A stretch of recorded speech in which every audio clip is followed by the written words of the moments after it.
बहुत ध्यान से सुनिए सब लोग। तो जयपुर के राजा की पुत्री मदन मोहन जी की सेवा करती थी। मदन मोहन जी कोई लाड़ लड़ाती, पूरे दिन उन्हीं को सजाती रहती, उन्हीं का श्रृंगार करती, सेवा करती।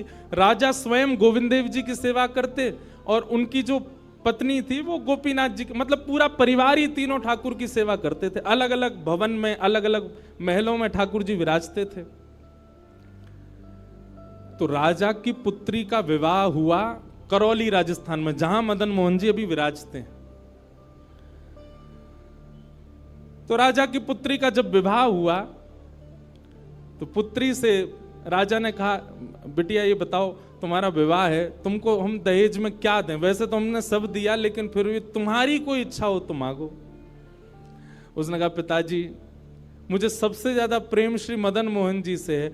आप माता जी और पूरा परिवार गोविंद देव जी, गोपीनाथ जी की सेवा किया करो। मदन मोहन जी को मैं ले जाऊं अपने साथ, अपने ससुराल में इनकी सेवा करूंगी। बड़ी अच्छी कथा है, ध्यान से सुनना।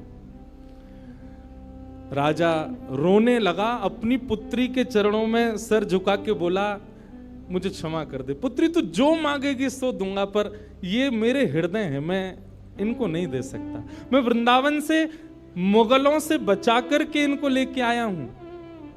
वैसे तो ठाकुर जी को बचने की कोई आवश्यकता, ठाकुर जी कृपा करके आए हैं जयपुर में राजा के ऊपर, पर इनको देख करके मेरे प्राण बचते हैं। तू जो मांगेगी सो दे दूंगा। पर मदन मोहन जी बोले, पिताजी गोविंद देव जी, गोपीनाथ जी हैं ना आपके पास में, मदन एक ठाकुर जी मुझको दे दो। यहां राजा की जिद हो गई, नहीं दूंगा। पुत्री की जिद हो गई कि मुझे तो चाहिए, नहीं तो मैं विदाई नहीं होंगी। राजा की पत्नी ने भी कहा, अब इतनी कह रही है तो आप दे दीजिए ना, हमारे पास 2 ठाकुर हैं, इनकी सेवा हम करेंगे विस्तार से। और वैसे भी मदन मोहन जी की पूरी सेवा बचपन से उसने ही की है। तो राजा ने एक प्रस्ताव रखा। बोले, अच्छा पुत्री एक काम करते हैं। बोले, क्या? मैं तेरी आंख पे पट्टी बांधूंगा और आंख पे पट्टी बांध करके मदन मोहन जी जैसे 7 स्वरूप तेरे सामने खड़ा करूंगा, जिनमें से 6 स्वरूप जो होंगे वो मैं बनवाऊंगा और 1 स्वरूप वास्तविक मदन मोहन जी होंगे। आंख पे पट्टी बांध करके तुझे स्पर्श करके अगर तूने असली मदन मोहन जी को पहचान लिया तो मैं ये मान जाऊंगा कि तू नहीं, ठाकुर जी तेरे संग जाना चाहते हैं। ठाकुर जी की इच्छा पता चल जाएगी। तो राजकुमारी बोली, ठीक है, आप ये प्रयोजन कीजिए।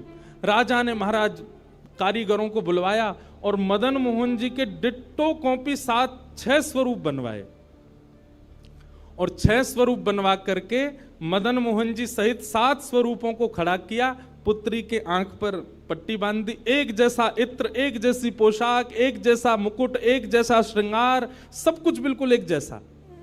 और कहा, पुत्री अब तू इनमें से जो 7 में से पहचान लेगी, अगर असली तूने पहचान लिए तो मैं तेरे संग भेज दूंगा। उसने हाँ तो बोल दिया, लेकिन वो कांपने लगी, घबराने लगी। जैसे ही उसने नेत्रबंद किए तो कथा ऐसी है कि वो रात्रि में जब सोई, अगले दिन परीक्षण होना था, तो रात्रि में जब सोई तो बहुत रोई और ठाकुर जी से कहने लगी, नाथ मैं आपसे बहुत प्रेम करती हूं, मैं आपके बगैर नहीं रह सकती, पर मेरे पिताजी की बहुत जिद है। अब कहीं मैं आपको नहीं पहचान पाई, मेरे तो प्राण ही निकल जाएंगे, विदा होना तो बहुत दूर की बात है।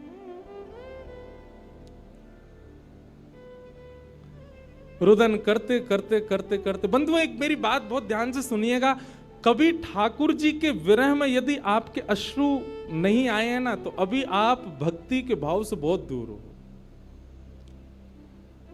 आपको वृंदावन जाना अच्छा लगता है, वृंदावन में घूमना अच्छा लगता है, राधा राधा नाम ध्वनि पर झूमना अच्छा लगता है, कथाएं प्रवचन सत्संग बढ़िया लगते हैं, ये सब एक प्रथम सोपान, प्रथम सीढ़ी है। पर प्रमुख सीढ़ी तो भजन मार्ग या भक्ति पथ की विरह है। अगर वो आपके चित्त में कभी ठाकुर जी के लिए नहीं आया है तो अभी आप बहुत पीछे छूटे हुए हो। रात भर रोती रही और रुदन करते करते, नाथ मैं कैसे पहचानूंगी कि आप सत्य कौन से हो। मदन मोहन जी उसके स्वप्न में आ गए और स्वप्न में आकर के बोले, तू चिंता मत करे, तेरो ही मन ना है मोह ले जावे को, मेरो भी मन है रो तेरे संग जावे को।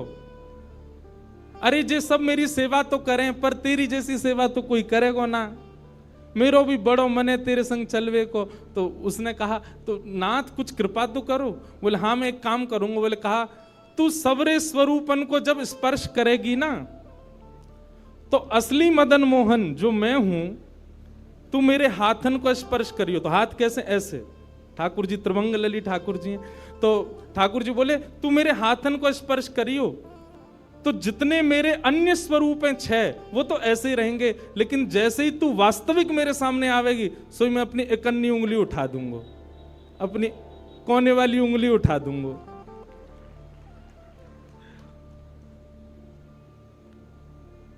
ठाकुर जी कितना प्रेम करते हैं अपने भक्त से। ठाकुर जी बोले मैं अपनी इकन्नी उंगली उठा दूंगा और तू स्पर्श करती करती मेरी जैसे इकन्नी उंगली उठे, वाकू पकड़ लियो और तुरंत पिताजी से कह दियो, जय रे मदन मोहन जी, मैं चल दूंगा तेरे संग। अब तो दूसरे दिन वो पिताजी के पास गए, पिताजी जल्दी करिए, कब चलना है कब? बोले तुझे तो इतना विश्वास है जैसे तू वास्तविक में मदन मोहन जी को ले ही जाएगी, लेकिन बिटिया तू भी याद रखियो, मैंने ऐसे स्वरूप बनवाए कि कोई बता ही नहीं सकता कि असली मदन मोहन कौन से। बोले पिताजी आप सन्मुख पधराओ। तो महाराज भीड़ लग गई देखने वालों की, पूरा राजभवन इकट्ठा हो गया जयपुर का। 7 स्वरूप विराजमान हुए। पुत्री के आंख पर अभी विवाह हुआ, उसका विदाई नहीं हुई है, आंख पर पट्टी बांध करके और कहा जाओ, अगर मदन मोहन जी की इच्छा होगी तो तू ढूंढ ले। अब मदन मोहन जी तो पहले ही बता चुके हैं, ऐसे मिलूंगा। जैसे मानो टीचर पहले ही एग्जाम पेपर लीक कर दे, ये क्वेश्चन आने वाले, तैयार कर आना। उसने जाग करके जैसे स्वरूप स्पर्श करने प्रारंभ किए, पहला बोले ये नहीं है, दूसरा स्पर्श किया, ये भी नहीं है। ठाकुर जी खड़े थे 5वीं पंक्ति में, 5वें वाले थे। तीसरे स्पर्श किए, बोले ये भी नहीं है। चौथे किए, बोले ये भी नहीं है। जैसे ही 5वें का स्पर्श किया और मुखमंडल का स्पर्श किया, गले का स्पर्श किया, वक्ष का स्पर्श कर, जैसे ही ठाकुर जी की भुजा पकड़ी, सो ही ठाकुर जी ने अपनी इकन्नी उंगली हिला दी। और जैसे ही इकन्नी उंगली हिलाई, उसने तो, पिताजी यही है मदन मोहन जी। आहा, राजा के तो नेत्रों से आंसू गिर गए, चरणों में गिर गए, उठ करके अपनी बिटिया को गले से लगा लिया, कान में बोले बोले मैंने इकन्नी उंगली हिलते हुए देख ली। मुझे ये बात पता चल गई है कि भैया तेरी जिद नहीं है इनको ले जाने की, इनकी भी जिद है तेरे संग जाने की। और महाराज गाजे बाजे रथ में आरूढ़ करके श्री मदन मोहन लाल जी करौली राजस्थान को प्रस्थान किए। बोलो मदन मोहन लाल की। बिहरत निस दिन कुंज गलन में, ब्रज जन मन सुख धाम। मदन मोहन को रूप निरख के, मदन मोहन को रूप निरख, सनातन बल बल जाए। वृंदावन प्यारो वृंदावन, श्री वृंदावन मेरो। ये भैया ऐसे ही भजन नहीं बना है, ये ऐसे ही आपके झूमने के लिए कीर्तन नहीं, ये पूरा वृंदावन समाविष्ट करवा दिया हमारे गिरधरलाल जी ने एक ही पद में। पूरा वृंदावन विराज रहा है। ठाकुर जी जड़ नहीं है। दूसरा स्वरूप क्या है ठाकुर जी का? चैतन्य। कौन है ठाकुर जी? चैतन्य। कई लोग पूछते हैं महाराज जी सेवा का कोई प्रकल्प बताओ, सेवा का कोई भाव बताओ, सेवा कैसे करनी चाहिए, सेवा में क्या होना चाहिए क्या नहीं होना चाहिए। हमारी एक बात सब लोग सुन लीजिए, यहां लगभग सब सेवा वाले ही बैठे हैं। आप ठाकुर जी के प्रति चैतन्य भाव अपने हृदय में प्रगाढ़ कर लो।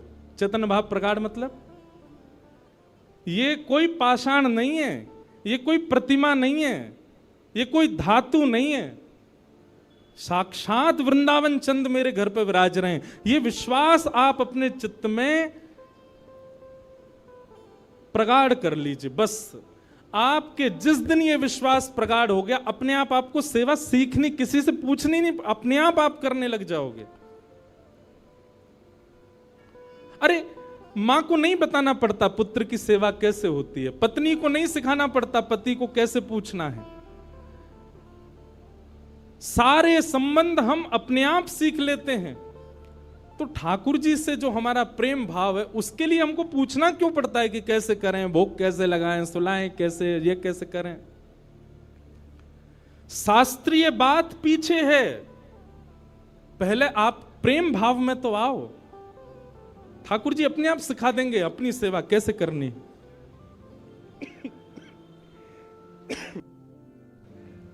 प्रेम भाव, उनके प्रति पाषाण की बुद्धि मत रखो, चैतन्य भाव रखो।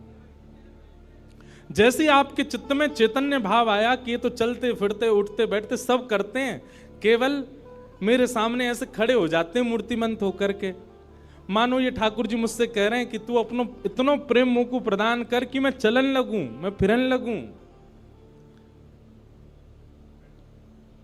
सब लोग एक बात याद रखिएगा, जिसके भी घर में ठाकुर जी की सेवा है, ठाकुर जी हमको चैलेंज करते हैं, अगर तो में सामर्थ्य हो तो अपनी भक्ति से, अपने भाव से, अपने समस्त प्रयासों से तू मुझे चलवा के दिखा दे, तू मुझे बुलवा के दिखा दे।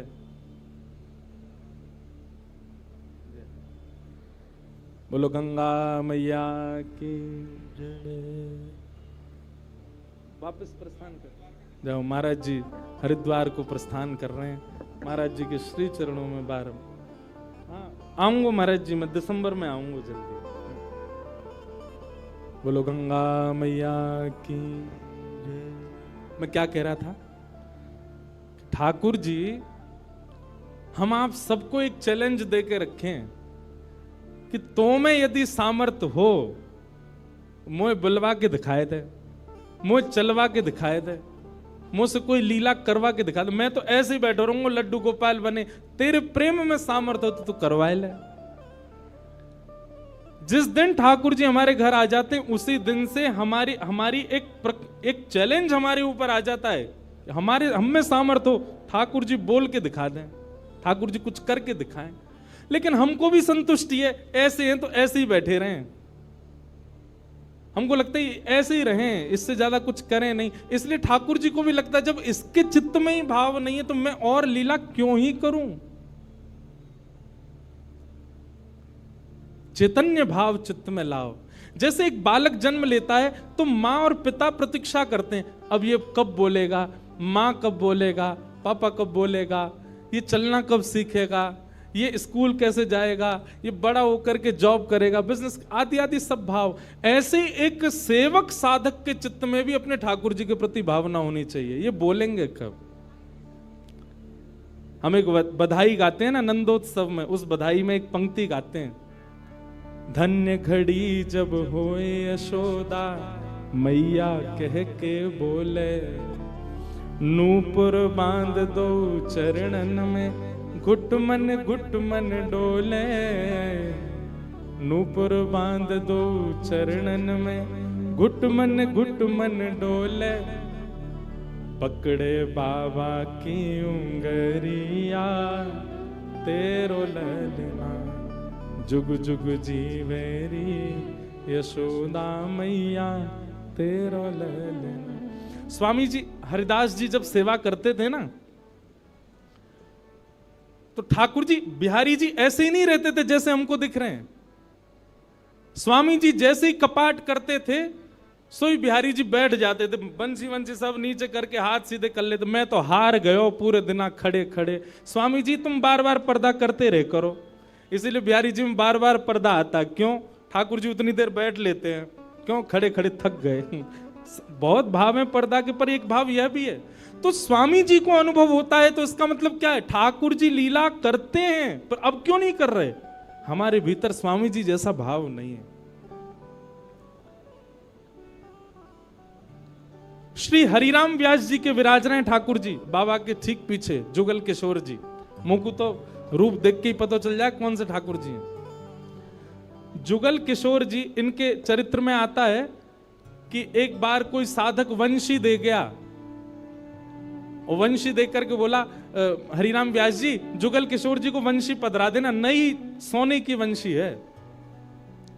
तो आपने श्रृंगार करके जैसे ही वंशी ठाकुर जी के हाथ ऐसे ही रहते हैं, तो वंशी पोली उसमें जैसे ही प्रवेश कराई, ठाकुर जी के हाथ का जो छिद्र है वो छोटा पड़ गया, वंशी बड़ी, लेकिन ज्यादा बड़ी नहीं, नेक बड़ी, नेक।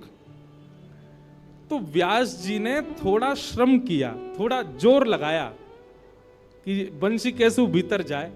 तो जैसे ही जोर लगाया, ठाकुर जी का हाथ छिल गया और वहां से रक्त निकलने लगा, श्री जुगल किशोर जी के। हरिराम व्यास जी ने जैसे ही रक्त देखा, मूर्छित होकर गिर पड़े वहीं पर। और जब होश में आए तो अपने पुत्र को सेवा दे दी और कहा, मैंने ठाकुर जी को श्रमित कराया है, अब मैं अपने आप को दंड दूंगा। तो क्या दंड दिया? सूर्य उदय से सूर्यास्त तक वृंदावन की परिक्रमा ही लगाते रहते थे, ये दंड दिया उन्होंने खुद को।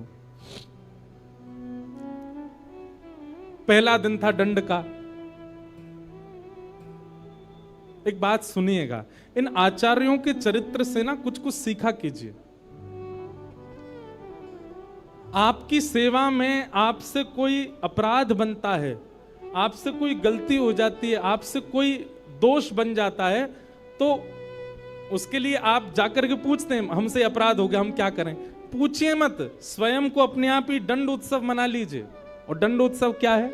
तुरंत वृंदावन जाओ, एक परिक्रमा लगाओ, किसी वैष्णव को प्रसाद पवाओ, ब्रजवासी को कुछ दे करके उनको प्रसन्न करके आओ। यही दंड है वैष्णव अपराध का, भगवत अपराध का।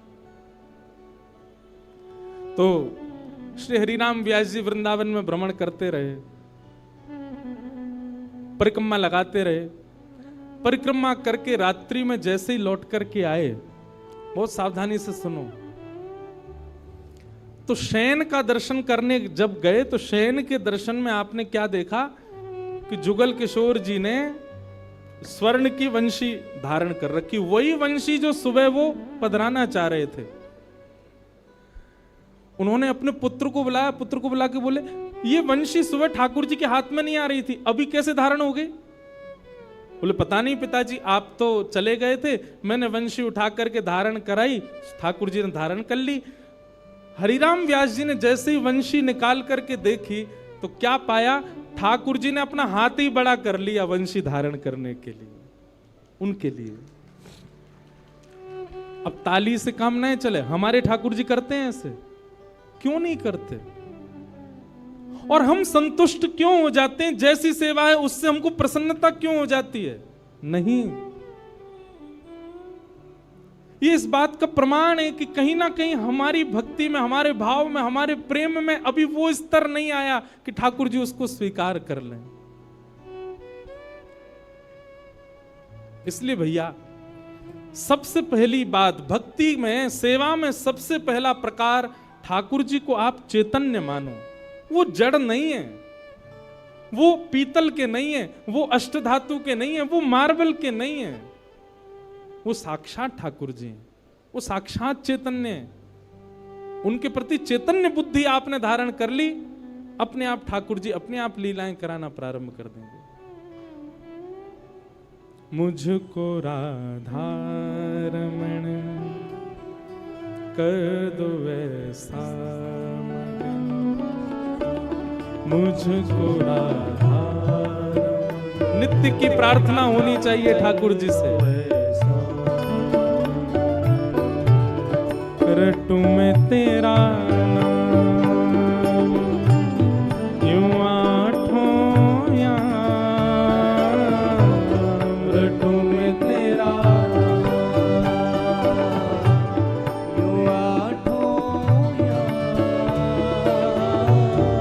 रटू में तेरा नाम, यूं आठों याम,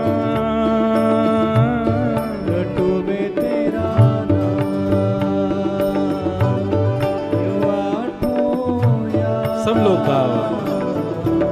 मुझको राधारमन कर दो ऐसा मगन, मुझको राधारमन कर दो ऐसा।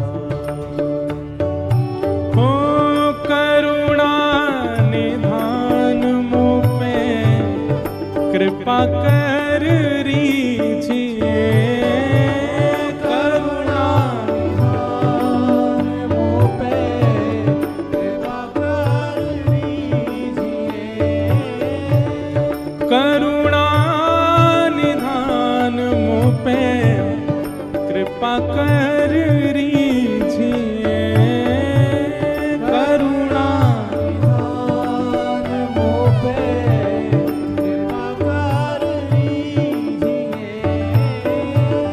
ब्रज में बसा के मोहे सेवा सुख दीजिए, ब्रज में बसा के मोहे सेवा सुख दीजिए, ब्रज में बसा के मोहे सेवा सुख दीजिए।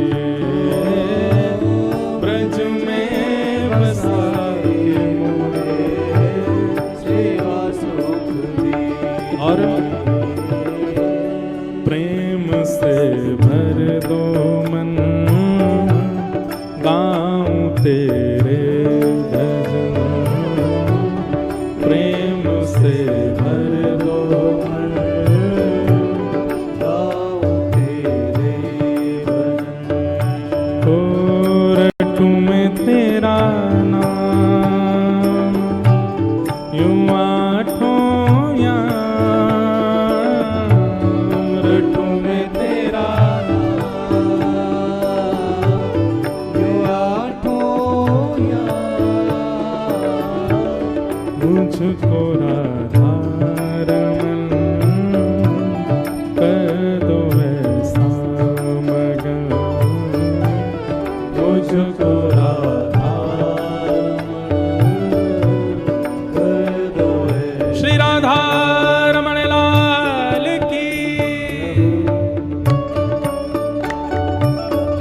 करताल बजा के गाओ।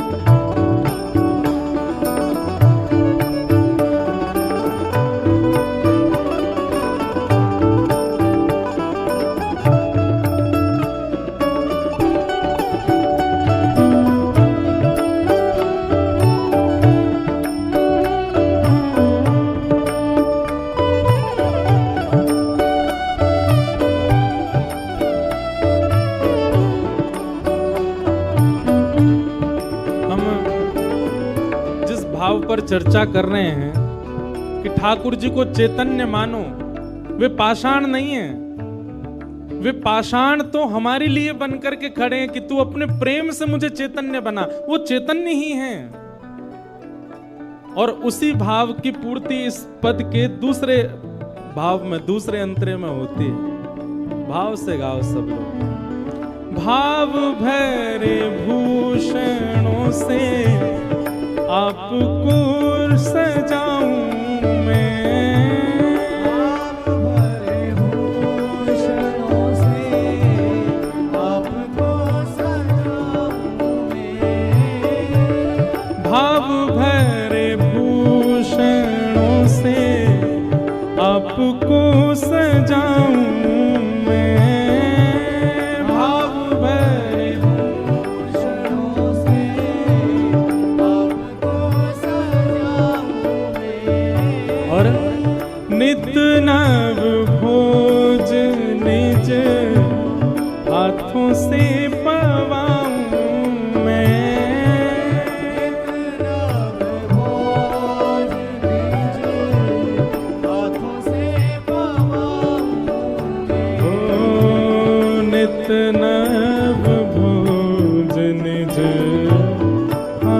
से पवाऊं मैं, इतना भोजन दे हाथों से पवाऊं। भैया हम सबके लाल जी पूरे दिना खड़े रहे और कोई के लड्डू गोपाल हैं तो पूरे दिना बैठे रहे, उनके पामन में दर्द ना हो तो ऐसी भावना हमारे चित्त में नहीं आती कभी। नित्य की सेवा में एक काम किया कीजिए, रोज रात्रि अपने ठाकुर जी के चरण जरूर दबाया कीजिए।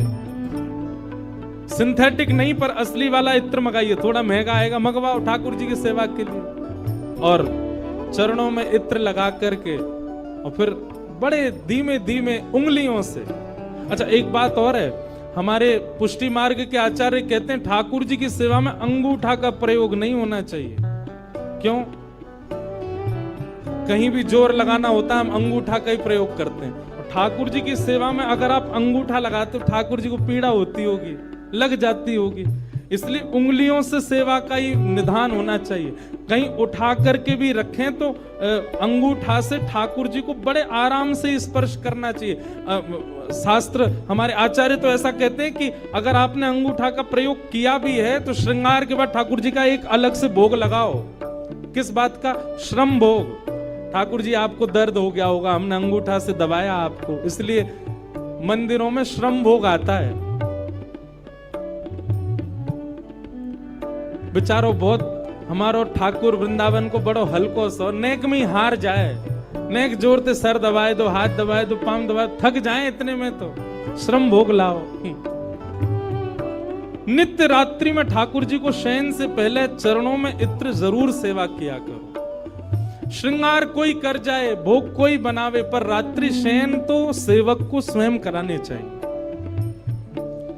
दाबु तुमरे चरण करो जब तुम शयन, दाबु तुमरे चरण करो जब तुम स्वयं, ओ दाबु तुमरे चरण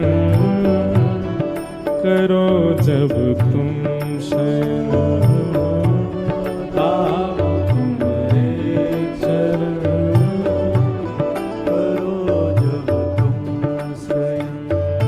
ओ रटू में तेरा नाम यूं आठों याम, रटू में तेरा नाम ये आठों याम, रटू में तेरा नाम यूं आठों याम, रटू में तेरा नाम ये भाव भाव से मुझको राधार कर दो ऐसा, मुझको राधार कर दो ऐसा, ओ मुझको राधार कर दो ऐसा, मुझको राधार कर दो ऐसा। ओ जय